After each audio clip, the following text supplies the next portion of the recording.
If you are looking for an affordable international package to Hong Kong, then this video is for you. Hi Travelistas! This is your sign to finally push your dream vacation to Hong Kong and probably segue na rin to Macau or to Shenzhen and Zhuhai, China.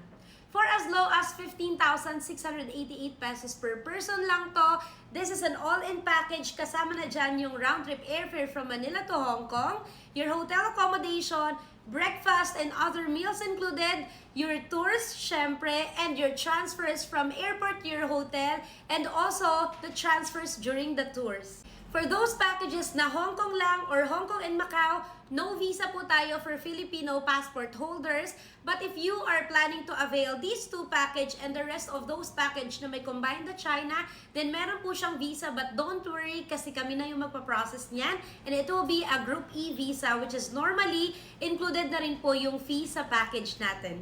Kung ang hanap nyo at pasok sa budget nyo lang is yung 15,000 plus per person na package, then I would recommend getting the Hong Kong Shenzhen Zhuhai package. Ito po ay entry and exit from Manila to Hong Kong, and then you'll do a city tour. After the city tour, babiyahe po kayo to Shenzhen where you'll be staying for the rest of your tour and you'll be seeing the rest of China.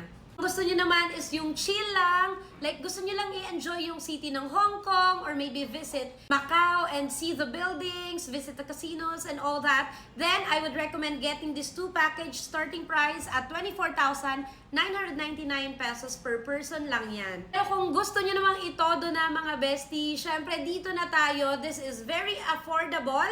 Tatlong country na yung mapupuntahan nyo. You'll be visiting Hong Kong, Macau, and of course China, part of Shenzhen and Zhuhai.